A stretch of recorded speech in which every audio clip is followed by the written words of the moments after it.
تعالوا النهاردة بقى اوريكم ازاي نحشي الممبار يكون صح، ما يفرقعش مننا في المية وهو بيستوي. يستوي كويس، يبقى مظبوط، لا يطلع رز ولا يحصل فيه اي حاجة، ولا ان احنا نطفي عليه قبل اوانه، ولا اي حاجة خالص من اللي بتواجهنا في الممبار. فلو اول مرة تشوفوني انا دعاء عمر، ما تنسوش تشتركوا في القناة ولايك وشير لو عجبكم الفيديو. تعالوا بقى نشوف الممبار بيتحشي ازاي. انا هنا كنت جايبه نص كيلو ممبار متنضف كويس جدا، وطبعا نضفناه كويس قوي برضو بالخل والليمون والملح، وبقى زي الفل. بعد كده بعمل له خلطه زي خلطه المحشي، ولكن بيختلف الممبار في ان احنا بنزود الشبت فيه شويه. بنقطع فيه بصلايه صاحيه كده علشان خاطر تديله طعم كويس، ونبشر فيه كمان طماطمايه، يعني بنظبطه كويس ونبهره كويس كده ونخدمه خدمه حلوه. ده بالنسبه للحشو.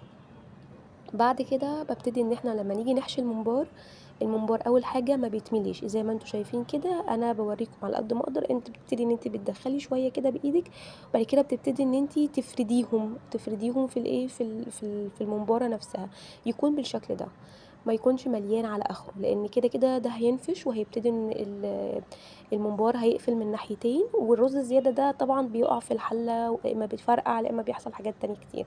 فبصوا زي ما انتوا شايفين كده، انا بحط شويه بحط شويه وابتدي ان انا افرد، احط شويه صغيرين وابتدي ان انا افرده كده على اساس ان هو اشوفه هو بيكون بالظبط. بالنسبه الرز بيكون زي ما انتوا شايفين كده، ما بيكونش مليان على اخره.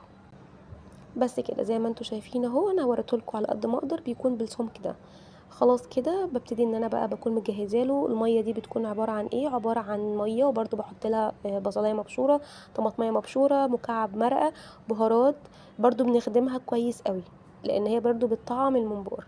نبتدي ان احنا نحطه زي ما انتوا شايفين كده، هو اتقفل من الجنبين وزي الفل. ودلوقتي بس بنسيبه لغايه ما يستوي، نبتدي ان احنا نشوفه كده ونجرب، نلاقيه استوى خلاص تمام. بنحمره بعد كده في الزيت وبنقدمه مع السلطات، وبألف هنا وشفا على قلبكم. اتمنى يكون الفيديو عجبكم، وباي باي.